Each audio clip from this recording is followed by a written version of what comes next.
Hey, real quick, everyone. I wasn't expecting this to happen, but of course, that's why I tell people all the time that me and no other human being on the face of this planet, whether dead, alive, or yet to come, is like God. We can't see everything. We don't know everything.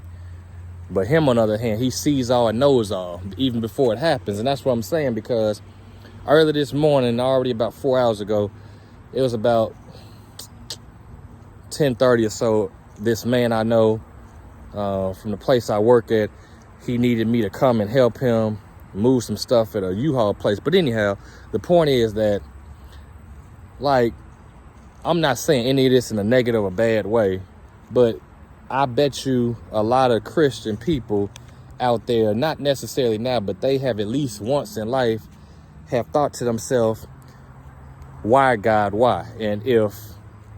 And that would be the perfect title of a sermon if a pastor was to preach, like, let's say from Isaiah 55:8-9, it talks about God's thoughts are not our ways. God's thoughts are not our thoughts, nor his ways our ways, saith the Lord. And it talks about, so as the heavens are high above the earth, so are his ways higher than our ways, and his thoughts higher than our thoughts. And also, the fact here is that it's another one. Like, it talks about how do you say that? Psalms 46:10, be still, know that I am God. I will be exalted upon earth. And that's basically like an order of command. That's like God telling people, like, hey, I got this. I'm like, don't worry about things going on in life. And also him saying in general that I am that I am, like he told Moses back in Exodus 3:14. But the point is this, that I tell people all the time that sometimes, and I don't mean this in a disrespectful way, but sometimes I wonder, why does God do things in my life? Why does he allow things to happen? And sometimes I get frustrated, mad, but I'm not the type of person that's going to do nothing stupid. I'm not going to curse out God, nothing like that, because I know who he is. He's sovereign and supreme. And I may not agree with everything he does, but I still honor and respect him. And all I'm saying is, because, like, a lot of people have to realize nothing is wrong with feeling a certain type of way. It's all about how you treat it. Like, you can be frustrated and feel depressed and sad. Not saying that's a good thing, but when it happens, you still have to understand and know that God doesn't think and do things like us. And most importantly, his ways are not like ours. And so, a lot of things in life, when it happens, we may not understand it now, but over time, we'll eventually figure out what's going on.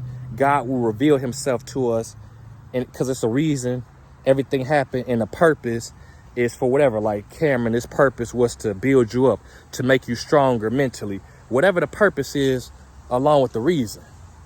But the fact is, like, I talk to people all the time, and one good bowling buddy of mine, he told me before about how I think within the same year, a few months, it was different people in the family just going away, passing away, dying.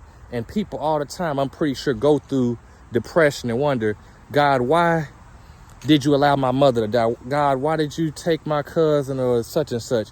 And like, I tell people all the time, I sometimes wonder, well, I didn't mean to say I sometimes wonder, but that's true too. I wonder why God allows things to happen, including people walking down the street. Let's say in Chicago, where I was raised, and innocent people sit there and mess around and get shot.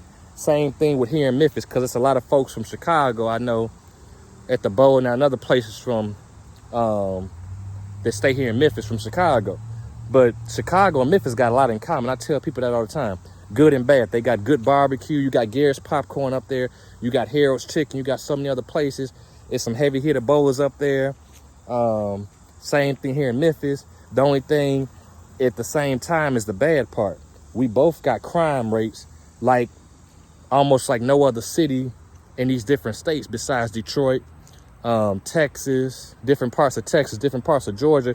But that really doesn't matter. That's neither here or there, because sin and killing and stuff is going all over the world. It's just about where it's happening the most, nonstop, over and over and over, with the wickedness and cruel people we have in the world. But in Chicago, you got to be careful, for example, because if you got certain colors on, they gonna think you a gang member. Then also, you can't have your hat turned sideways. That's self-explanatory, but I'm just saying though, life ain't fair. And I talked to a man on the phone about the Bible several days of the week because he used to be a Muslim years ago, but God reveals things to me through this man.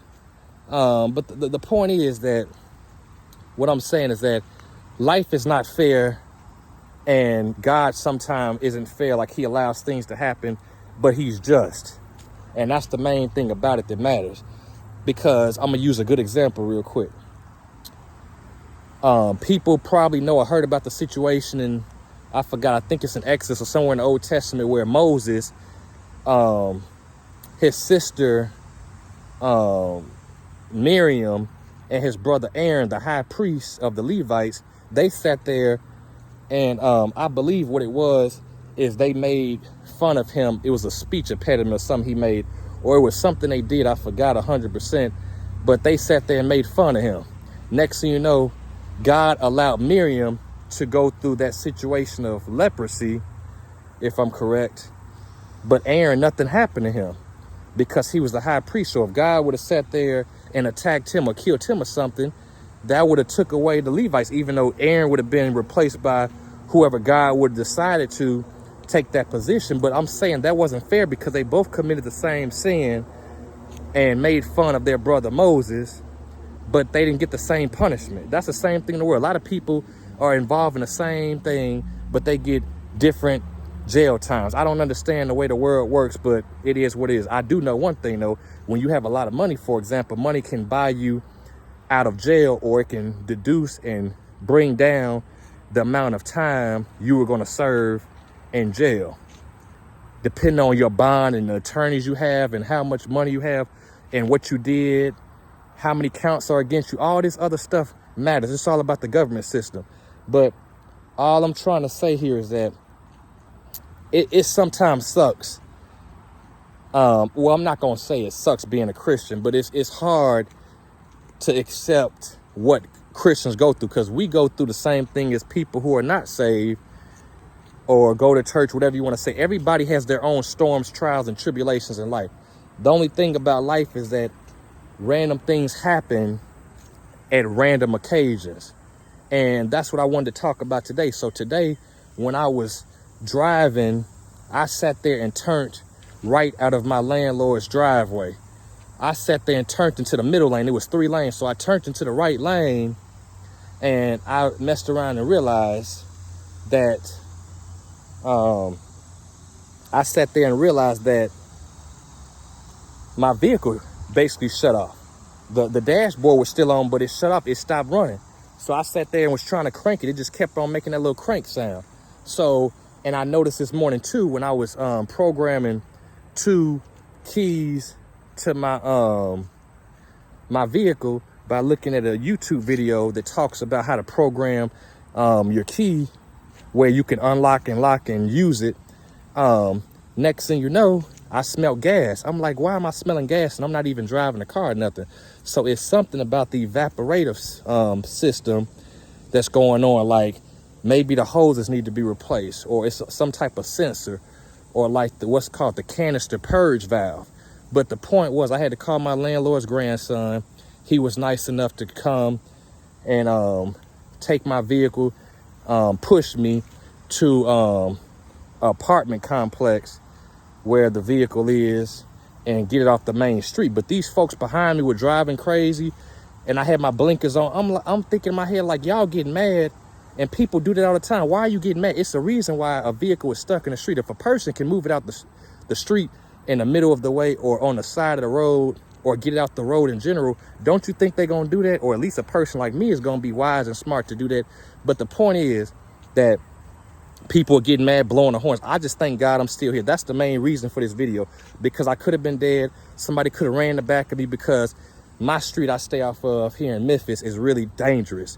When you come out the intersection, I mean the driveway, you make a left, you got to worry about the people coming from your left. When you look to the left, it's like a snake. It's curved going to the left, and it's also going uphill, so that makes it hard. People, it's a 45 speed limit. People be doing 60, 70, 80 especially fast cars, Camaros, Challengers, Corvettes, Mustangs, etc. And I'm like, where the police at? But my point is, I'm thankful to be here. And I was looking in the mirror.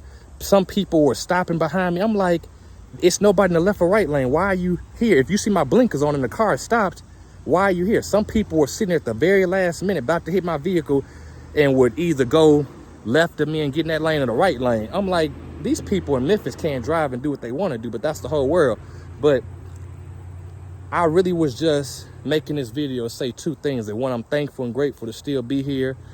But it's also about me wondering, like, God, why is it something that's always going on and happening out the blue? In other words, why do you allow things to happen to your people? And that's kind of like I tell people about life. Sometimes you feel like throwing in the towel and giving up because you get sick and tired of being sick and tired, like my former pastor was saying. Sometimes you get frustrated and feel depressed and sad because the way life is treating you, what's going on. Life ain't fair because Jesus, his own people, the Jews, he came to his own received him not. The world is not fair. Life is not fair, but you learn a lot about life, good and bad, and life teaches you things. So what I'm saying is that I'm grateful and thankful to still be here. And all I can say is to God be the glory. But that was my main reason and purpose behind the video, to brag on the God I serve, because I could have been dead by now. My vehicle could have been hit from behind with these crazy folks because my vehicle was stuck and couldn't crank up and get out the way in the middle lane. So I just have a testimony today, and I'm just blessed to still be here. So that's really what I wanted to say, besides sometimes saying it's hard to understand why things happen. Why does God allow this to happen to me? But over time, through thick and thin, God will reveal himself, and he will sit there and let his people know the reason and purpose behind things that's going on. But it's always going to work out for Christians good and for God's glory. That's why Romans 8:28 says, and we know, that's talking about the Christians, the saints, the believers. We know that all things work together for the good and them love God who are called according to his purpose. So the point is, all I'm saying is that I'm going to count it all joy and know that there's some good that's going to work out in this situation. So God bless you. Have a blessed, marvelous, prosperous weekend. You and your family. God bless you.